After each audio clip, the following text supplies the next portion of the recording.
अस्सलाम वालेकुम, कैसे हैं मेरे सारे व्यूवर्स। आप देख रहे हैं फ्यूजन फ्लेवर्स और आज इसमें बन रही है भिंडी या भिंडी मसाला। उसके लिए हमें जो चीज़ें चाहिए वो मैं आपको बताती हूँ। भिंडी, प्याज, टमाटर, गोल लाल मिर्चें, ऑयल, हरी मिर्च, हल्दी, लाल मिर्च, नमक। बहुत ही सादा सी चीज़ें हैं। चलिए शुरू करते हैं। इसके लिए हमने कोई वॉक ले लिया या कोई पॉट ले लिया, उसके अंदर हम डालेंगे ऑयल। मैंने यहाँ पे एक स्मॉल कप फुल जो है वो ऑयल लिया, आप चाहें तो कम भी ले सकते हैं।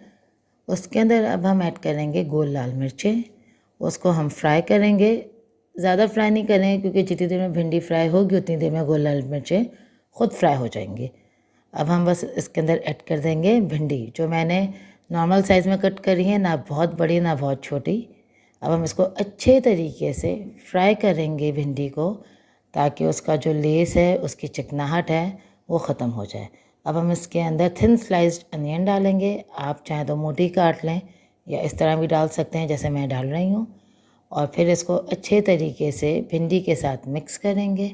भिंडी में भी थोड़ी सी, मतलब समझे कि 80% या 90% भिंडी फ्राई होगी। अभी थोड़ी सी इसके अंदर इसकी चिकनाहट रह गई थी, तो इस वजह से जो है वो हमने जो है वो मतलब अभी जब प्याज के साथ फ्राई करेंगे, भिंडी अच्छी तरीके से फ्राई हो जाएगी और प्याज भी अच्छी फ्राई हो जाएगी। तो देखें, यहाँ पे आप देख रहे हैं प्याज अच्छे तरीके से फ्राई ऑलमोस्ट हो चुकी है। प्याज एक्चुअली सॉफ्ट हो चुकी है। अब इसके अंदर हम ऐड कर देंगे ग्रीन चिलीज़। ये जो ग्रीन चिलीज़ है उसको मैंने बीच में से कट करके डाला है, स्लिट करके डाला है, ताकि वो जो है अच्छे तरीके से उसका भी एक फ्लेवर भिंडी में प्याज में आ जाए। तो बस अब जो है अब इसके अंदर हम प्याज, हरी मिर्च और भिंडी को अच्छा सा फ्राई करना शुरू करें। इनको अच्छा सा टोस्ट करेंगे ताकि ये अच्छे तरीके से फ्राई हो। उसके साथ ही हम यहाँ देख सकते हैं कि भिंडी हमारी कितनी अच्छी दिख रही है, प्याज हमारी मिक्स हो रही है।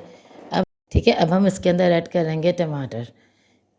और टमाटर यहाँ पे मैंने लिए हुए हैं 4 छोटे टमाटर कह लें, या 3 मीडियम साइज़ के टमाटर हमने यूज़ किए हैं। हमने यहाँ पर चॉप टमाटो यूज़ किए हैं। आप चाहें तो उसको जूसर ब्लेंडर में भी ब्लेंड करके डाल सकते हैं।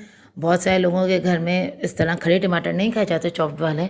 उनके यहाँ ये होता है कि टमाटर ना दिखे सालन के अंदर, इस वजह से हम यूज़ करते हैं उस वक्त ब्लेंडेड टमाटोस, ठीक है। लेकिन मेरे घर में यूज़ किए जाते हैं हल्के से दिखने वाले टमाटर, जैसे आप कह लें। मैं इस वजह से चॉप्ड वाले टमाटर यूज़ करती हूँ। कि हमने टमाटो जो है वो सॉफ्ट कर लिए हैं।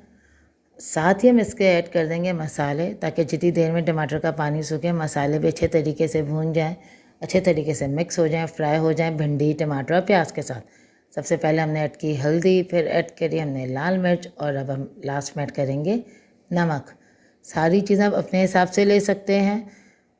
हल्दी मैं कम यूज़ करती हूँ, सालन में फिर कड़वाहट या कलर ज़्यादा हो जाता है।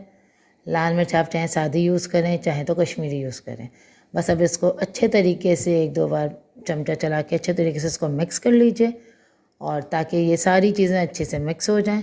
लेकिन ये ध्यान रखिएगा कि थोड़े सॉफ्ट हैंड से कीजिएगा, ताकि भिंडी टूटे ना, मतलब मैश ना हो जाए। टूटना तो हो सकता है लेकिन बिल्कुल मैश ना हो जाए। अब हम ये करेंगे कि हम जो है वो इसको पॉट को ढक देंगे। पॉट ढकने से ये होगा कि टमाटर जो है वो स्टीम के अंदर गल जाते हैं अच्छे, और फिर उसके बाद मिक्स होते हैं। ओपन करेंगे और देखेंगे कि हमारी भिंडी कहाँ तक पहुँची है। तो ये देखें, आप टमाटर देख सकते हैं कि टमाटर जो हैं वो सॉफ्ट हो रहे हैं, टमाटर सॉफ्ट दिख रहे हैं, अच्छे से दिख रहे हैं कि टमाटर जो है वो गल रहे हैं। और अब इसको हम हल्का हल्का सा चमचे से टमाटर को हल्का हल्का सा मैश करेंगे, ताकि जो थोड़े खड़े खड़े टमाटर हैं वो भी मिक्स हो जाएं।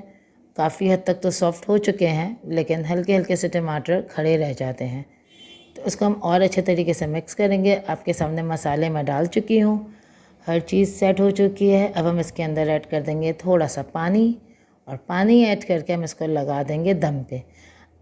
तो यहाँ पे पानी मैं बहुत कम यूज़ कर रही हूँ। आप देख सकते हैं कि ये जो मेरा ब्राउन वाला स्पून है, ये मैंने सिर्फ 3 स्पून ऐड किया है, यानी कि टोटल 6 टेबल स्पून आप कह रहे हैं मैंने पानी यूज़ किया है, ठीक है। पानी डाला, अच्छे तरीके से मिक्स किया और इसको ढक के हमने रख दिया। और अगर आप टमाटर ब्लेंडेड यूज़ कर रहे हैं तो आई थिंक आपको पानी की ज़रूरत नहीं पड़ेगी, क्योंकि वो तो फिर जो टमाटर का जो ब्लेंड हुआ हुआ पानी होता है वो ऑलरेडी भिंडी प्याज हर चीज़ को गला देगा और टमाटर अच्छे तरीके से खुद ही ड्राई होते जाएंगे वो जो पानी है। तो फिर आपको ज़रूरत नहीं पड़ेगी कि आप इसको बार बार पानी डालें इसके अंदर। सही है। अब हमने इसको अच्छे तरीके से मिक्स किया टमाटर को और फिर हमने इसको ढक के रख दिया। आई थिंक 4 to 5 मिनट्स लगेंगे। आप उठा के देखेंगे, ये देखें माशाल्लाह से हमारी भिंडी रेडी हो चुकी है। ऑयल उसने बिल्कुल छोड़ दिया है, पानी बिल्कुल नहीं दिखेगा आपको इसमें। अब हम इसको आपको सर्व करके देखेंगे। आई होप आप लोगों को ये रेसिपी पसंद आई हो। Like share subscribe and please do reply us कि आपको हमारी भिंडी कैसी लगी। Thank you so much. अल्लाह हाफिज़।